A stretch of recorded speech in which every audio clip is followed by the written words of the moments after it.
Hello നമസ്കാരം, എൻ്റെ പേര് ഋതു, തൊടുപുഴക്കാരിയാണ്. അപ്പം ഞാൻ പഠിക്കുവാണ്. പിന്നെ എൻ്റെ കൂടെ വീട്ടിൽ ചെറുതായിട്ട് പെറ്റ്സിൻ്റെ ബിസിനസ്സൊക്കെ ചെയ്യുന്നുണ്ട്. ഞാൻ സ്ഥിരമായിട്ട് പോകുന്ന ബസ്സിൻ്റെയും അതിലെ ഡ്രൈവറേട്ടൻ്റെയും കണ്ടക്ടറേട്ടൻ്റെ വീഡിയോ എടുക്കുക, ഇൻസ്റ്റാ റീൽസിൽ പോസ്റ്റ് ചെയ്യുക, ലൈക്ക് മേടിക്കുക, കമൻറ്റ് കുത്തിയിരുന്ന് വായിക്കുക, വൈറലാക്കുക. ഇതാണ് എൻ്റെ ഇപ്പോഴത്തെ ഹോബി. അപ്പം എൻ്റെ ഇന്നത്തെ കണ്ടന്റ് എന്ന് പറയുന്നത് പ്രൈവറ്റ് ബസ്. അപ്പം നമുക്കൊരു ബസ് യാത്രയായാലോ? ആരൊക്കെ കൂടെ പോരും? രമേശ് ചേട്ടൻ പോരുമോ? താത്തയും പോരൂല്ലേ? താത്തനെ ഞാൻ ഫ്രണ്ട് സീറ്റ് ഇരുത്തും. ആ വണ്ടി ഓടിക്കാൻ പറയരുത്, പിടിച്ചിരുന്നാ മതി. രമേശ് ചേട്ടാ, പണ്ടൊക്കെ ഈ ബസ് എന്ന് പറയുമ്പോഴേ, പണ്ടൊക്കെ സ്കൂളിൽ പഠിക്കുന്ന സമയത്ത് ഞാൻ ചിലപ്പോൾ ഒറ്റയ്ക്കായിരിക്കും ബസ്സിൽ കയറാറുണ്ടായിരിക്കുക. അപ്പൊ കൈ നീട്ടുമുണ്ടല്ലോ, ബസ് നിർത്തുവോ, നിർത്താതെ പോവോ? അഥവാ നിർത്താതെ പോയി കഴിഞ്ഞ് കഴിഞ്ഞാൽ നാണക്കേടാവുമല്ലോ. ഏത് ബസ്സിലിരിക്കുന്നവരും കാണും, നാട്ടുകാരെ നിങ്ങളും കാണും. അപ്പൊ ഞാൻ ഓർക്കും, അങ്ങനെ നിർത്താതെ പോയി കഴിഞ്ഞാൽ ഇനി മേലെ ആ ബസ് കയറത്തില്ലെന്നും ആ ബസ്സിന്റെ പരിസരത്ത് പോലും പോകാതെ മുങ്ങി നടക്കാന്ന് വിചാരിച്ചിട്ടുണ്ട്. പിന്നെ നമ്മൾ കടയിലൊക്കെ പോയി കഴിയുമ്പോഴത്തേക്ക് ഞാൻ കടയിൽ പോവാണേണല്ലോ, ഓരോ കിട്ടാണെങ്കിൽ ഞാൻ അത് ചോദിച്ചു മേടിച്ചിരിക്കും. താത്തനെ കണ്ടാലറിയാം, താത്ത ഓരോ എല്ലാം ഫുള്ള് മേടിച്ചിട്ട് താത്ത തിരിച്ചു പോരത്തുള്ളൂ. ബസ്സിന് മുന്നിൽ കൈ നീട്ടാൻ മാത്രമല്ല കേട്ടോ, ബാലൻസിന് കണ്ടക്ടർ മുന്നിൽ കൈ നീട്ടാൻ എനിക്ക് ഭയങ്കര മടിയാണ്. പിന്നെ നമ്മുടെ ഈ ബസ് പറഞ്ഞല്ലോ, ചെളിപുരണ്ട ആനവണ്ടി പോലെയൊന്നുമില്ല. ആ വരവൊന്ന് കാണേണ്ടതാ. ദിവസം കുളിച്ച് സുന്ദരിയായി ചന്ദനക്കുരയൊക്കെ തൊട്ട് വലിയ പൂമാലയൊക്കെയിട്ടാണ് പുള്ളിക്കാരുടെ വരവ്. പ്രത്യേകിച്ച് നമ്മുടെ താമരാശം പിള്ള. എല്ലാവർക്കും താമരാശം പിള്ള ഓർമ്മയുണ്ടായിരിക്കും അല്ലേ? താമരാശം പിള്ള കല്യാണത്തിന് വരുന്നൊരു വരവുണ്ട്. അതേപോലെ പ്രത്യേകിച്ച് ഈ ന്യൂ ഇയർ ഒക്കെ ആണെങ്കിൽ പറമ്പിലെ വാഴ മുതൽ തെങ്ങിൻപൂക്കൽ വരെ വണ്ടിയുടെ ഫ്രണ്ടിൽ കെട്ടി വെച്ചിട്ടാണ് വണ്ടി വരുന്നത്. അത് മാത്രല്ല, ഇപ്പൊ വിഷു ആണെങ്കിൽ കണിക്കൊന്ന പൂ കൊണ്ട് ഹൽദിക്ക് ഒരുങ്ങി വരുന്ന പോലെ ഒരു മഞ്ഞമായി ആയിരിക്കും വണ്ടിയുടെ ഫ്രണ്ടില്. ഇപ്പൊ ക്രിസ്മസ് ആണെങ്കിൽ ഒരു ക്രിസ്മസ് ട്രീയും, വാലന്റൈൻസ് ഡേ ആകുമ്പോൾ ചങ്കത്തൊരു ബലൂൺ വെച്ചിട്ട് ഇങ്ങനെയാണ് ഇപ്പോഴത്തെ വണ്ടികളെല്ലാം വരുന്നത്. പിന്നെ നമ്മുടെ ബസ്സിന്റെ ഇപ്പോഴത്തെ ഒരു ട്രെൻഡിങ് ആയിട്ടൊരു സംഭവം ഉണ്ട്. യൂട്യൂബിലൊക്കെ ട്രെൻഡിങ് ആയിട്ടൊരു സാധനം ഉണ്ടല്ലോ. എന്തോ അത് നമ്മുടെ വീട്ടിൽ എന്തൊക്കെയുണ്ട്, നമ്മുടെ റൂമിൽ എന്തൊക്കെയുണ്ട്, നമ്മുടെ അലമാരിയിൽ എന്തൊക്കെയുണ്ട്, പാത്രത്തിൽ എന്തൊക്കെയുണ്ട്, എന്തോ അത് ഹോം ടൂർ. അതുപോലെ നമുക്കൊരു ബസ് ടൂർ കണ്ടാലോ? Bus tour. അപ്പൊ നമുക്ക് ബസ്സിന്റെ ഉള്ളിലേക്ക് പ്രവേശിക്കാം. അപ്പോൾ ഡയന ചേച്ചി ബസ്സിന്റെ ഉള്ളിൽ കയറ്റുകയൊക്കെ ചെയ്യാം. അവിടെ പല സാധനങ്ങളും കാണും. ഒന്ന് അടിച്ചു മാറ്റിയേക്കരുത്, എന്തെങ്കിലും വേണമെങ്കിൽ ഞാൻ എടുത്തു തരാം കേട്ടോ. അപ്പൊ നമ്മള് ബസ്സിനുള്ളിലേക്ക് പ്രവേശിക്കുകയാണ്.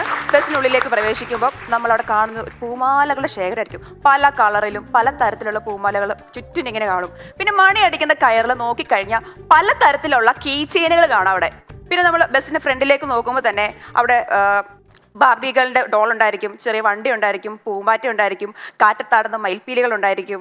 ഇങ്ങനെ പല സാധനങ്ങളും ആ ഒരു ഫ്രണ്ടിൽ ഉണ്ടായിരിക്കും. എന്തിനാ നമ്മുടെ തലയിലിരുന്ന് ബുഷ് വരെ ഗിയർ ലിവർ ഇട്ടിട്ടാണ് ചേട്ടൻ വണ്ടി ഓടിക്കുന്നത്. അത് മാത്രല്ല രമേശ് ചേട്ടാ, ഇപ്പൊ പല ബസ്സിലും ട്രെൻഡിങ് ആണ്. ഗിയർ ലിവറിലുണ്ടല്ലോ പാവാട വരെ തയ്പ്പിച്ച് ബാർബികളാക്കി ഇട്ടേക്കുവാണ്.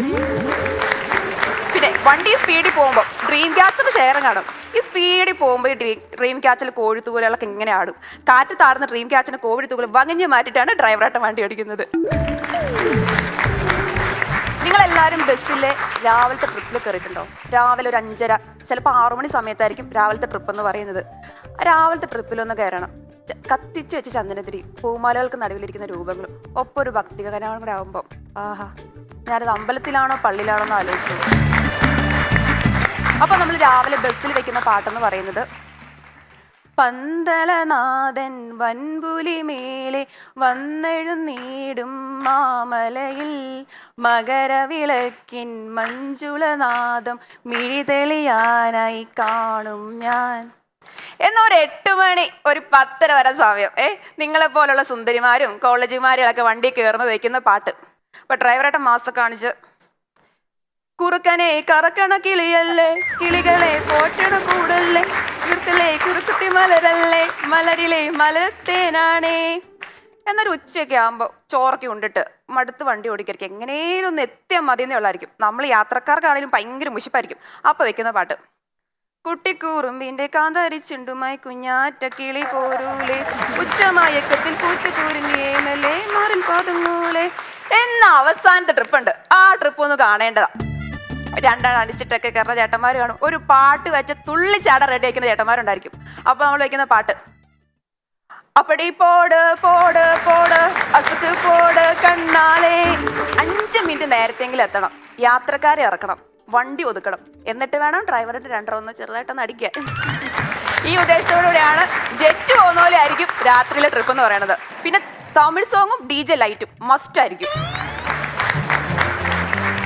പിന്നെ നമ്മുടെ കോടീശ്വരം പ്രോഗ്രാമിൽ ഹോട്ട് സീറ്റ് എല്ലാവർക്കും അറിയായിരിക്കും.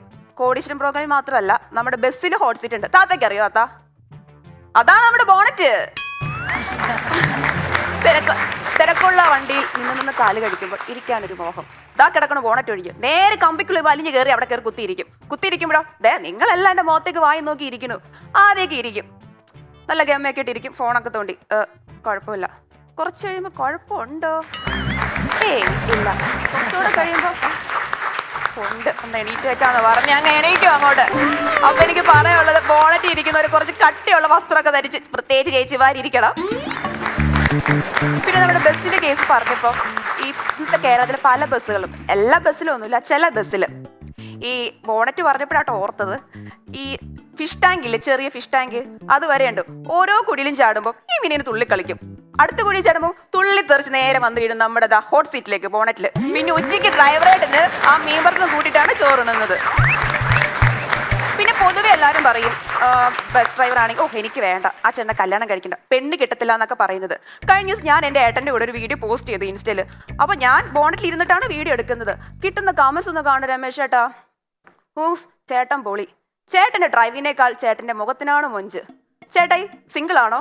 ഇത് കണ്ടിട്ട് ബോയ്സ് ഇടുന്ന കമന്റ്, നാളെ തന്നെ ഡ്രൈവിംഗ് പഠിക്കാൻ പോകണം, ഈ ഹെവി ലൈസൻസ് അവിടെ കിട്ടും. കണ്ടക്ടറുടെ ജോലി ഒഴിവുണ്ടെങ്കിൽ പറയുക, ഉള്ള കട അടച്ചിട്ടിട്ട് ഞാൻ വരുന്നതായിരിക്കും. ഇതാണ് പറയുന്നത്. എന്താണെന്നറിയില്ല, കേരളത്തിലെ ബസ് ഡ്രൈവേഴ്സിന് ഇപ്പോൾ ഒടുക്കത്തെ ഫാൻ ബേസാ. ഞങ്ങളുടെ വണ്ടി ഓടിക്കുന്ന ചേട്ടന് കോളേജിൽ പഠിപ്പിക്കായിരുന്നു രമേശ് ചേട്ടാ. അപ്പോൾ ഞാൻ ചോദിച്ചു, ചേട്ടാ എന്താ ഇപ്പം ഈ ഒരു ജോലിയിലേക്ക് വന്നത്, നല്ല ശമ്പളമൊക്കെ ഇല്ലായിരുന്നോ? പുള്ളി പറഞ്ഞു, മോളെ ഡ്രൈവിംഗ് എന്ന് പറഞ്ഞാൽ അതൊരു വികാരമാണ്. കിട്ടുന്ന ശമ്പളം കുറവാണേലും കിട്ടുന്ന സന്തോഷം വലുതായിരിക്കുന്ന പുള്ളി പറഞ്ഞത്. പിന്നെ നമ്മളെ പെട്ടിപ്പുറം, കുഞ്ഞു കുട്ടികളെ മുതൽ വലിയ കുട്ടികളെ വരെ ഡ്രൈവറായിട്ട് ഫാനാക്കി മാറ്റിയ സ്ഥലമാണ് നമ്മുടെ പെട്ടിപ്പുറം. അവിടെ ഇരിക്കുമ്പോഴല്ലോ ഒരു ആനപ്പുറത്തിരിക്കുന്ന സുഖമാണ്. അങ്ങനെ ഒരു ദിവസം ഞാൻ പെട്ടിപ്പുറത്ത് ഇരിക്കുമായിരുന്നു രമേശ് ചേട്ടാ. അപ്പൊ ഇങ്ങനെ നോക്കിയപ്പോൾ കുറേ നേരമായിട്ട് എന്നെ ഡ്രൈവറായിട്ട് ഇങ്ങനെ നോക്കണം കണ്ടു. അപ്പൊ ഞാൻ ആദ്യമൊക്കെ സംശയിച്ചു, ഈ ചേട്ടൻ എന്നെയാണോ നോക്കുന്നത്? അപ്പൊ ഞാൻ ഉറപ്പിച്ചു, ഇത് എന്നെ തന്നെയാണ്, എന്നെ മാത്രമാണ്. അപ്പൊ ഞാനും ചെറിയ ഫോണൊക്കെ എടുത്തിട്ട് ഞാനൊന്ന് ചെറുതായിട്ട് നോക്കി. കുറച്ച് കഴിയുമ്പോഴാണ് ചേട്ടൻ പറഞ്ഞത്, എടി കൊച്ചു മര്യാദയ്ക്ക് മാറിയിരിക്കും, എനിക്ക് സൈഡ് മിറർ കാണത്തില്ലത്. അപ്പൊ ഞാൻ ആരായി? അയാൾ ഇത്രയും നേരം നോക്കിയോണ്ടിരുന്ന സൈഡ് മിറർ ആയിരുന്നു. കാര്യം ഡ്രൈവറായിട്ടൊരു ഒരു കലിപ്പനൊക്കെ ആണെങ്കിലേ ആളൊരു ചുള്ളനാട്ടോ. ആ ചേട്ടന്റെ ഓരോ വളയ്ക്കലും ആ ബ്രേക്ക് ചവിട്ടും ആ ഗിയർ മാറ്റവും ഒക്കെ കണ്ടു കഴിഞ്ഞാണ്ടല്ലോ ആരായാലും ഒന്ന് വളഞ്ഞു പോവും, വീണു പോവും. താത്ത എങ്ങനെ ഇരിഞ്ഞാണ്ടല്ലോ കൈയൊക്കെ പിടിച്ചിരിക്കണം, അല്ലാതെ ഡ്രൈവറുടെ വായി നോക്കി ഇരിക്കാതെ പിടിച്ചിരിക്ക്. പിന്നെ നമ്മുടെ പണ്ട് പോലെ നമ്മുടെ ഓട്ടോഗ്രാഫിലൊക്കെ എഴുതിയൊരു ഡയലോഗ് ഉണ്ട്, പാടത്തെ കിളിയെ സ്നേഹിച്ചാലും പറമ്പിലെ കിളിയെ സ്നേഹിച്ചാലും ബസ്സിലെ കിളിയെ സ്നേഹിക്കരുത്, അത് പറന്നു പോകുന്നത്. ഞാനും അങ്ങനെ എഴുതി കൊടുത്തിട്ടുണ്ട്. അപ്പൊ എനിക്കൊരു സംശയമായിരുന്നു, അതെന്താ ഈ ഡോറിൽ നിൽക്കുന്ന ചേട്ടനെ കിളിന്ന് വിളിക്കണേന്ന്. പിന്നെയാണ് ആ ചേട്ടൻ പറഞ്ഞു തന്നെ, എടി ഞാൻ ഡോറിൽ പറന്നാണ് നിൽക്കുന്നത്, അതുകൊണ്ടാണ് എന്നെ കിളിന്ന് വിളിക്കുന്നത്. പിന്നെ നമ്മൾ ഈ പെട്ടിപ്പുറത്തിരിക്കുമ്പോഴേ ഈ വണ്ടി സ്പീഡിൽ പോവുകയാണെങ്കിൽ നമ്മളിടുന്ന ചില എക്സ്പ്രഷൻസ് കാണും. വണ്ടി സ്പീഡിൽ പോവും, ഇങ്ങനെ സ്പീഡിൽ പോകുമ്പോൾ പെട്ടെന്ന് ഓവർടേക്ക് ചെയ്യും. അപ്പൊ ഞാൻ ഇങ്ങനെ വെട്ടിക്കും പെട്ടിപ്പുറത്തിരിക്കുന്നവര്. എനിക്കറിയത്തില്ല ഞാൻ എന്തിനാണ് ഇങ്ങനെ വെട്ടിക്കണേന്ന്. അതുപോലെ തന്നെ സ്പീഡിൽ പോകുന്ന വണ്ടിയുടെ മുമ്പിൽ ഒരു പട്ടിയോ പൂച്ച ഇങ്ങനെ പോവുകയാണെങ്കിൽ ഈ എക്സ്പ്രഷനാണ് നമ്മൾ അവിടെ ഇടുന്നത്. അപ്പോൾ നമ്മുടെ മന്ത്രി പറഞ്ഞ പോലെ വണ്ടി ഓടിക്കുന്നതിലല്ല, വണ്ടിയെ കൈകാര്യം ചെയ്യുന്നതിലാണ് കാര്യം. അപ്പം മര്യാദയ്ക്ക് ഓടിച്ചില്ലെങ്കിൽ നാട്ടുകാരും പോലീസുകാരും കൈകാര്യം ചെയ്യും. അപ്പം ഞാൻ ഈ സ്റ്റോപ്പിൽ ഇറങ്ങുവാണേ. Tata, thank you.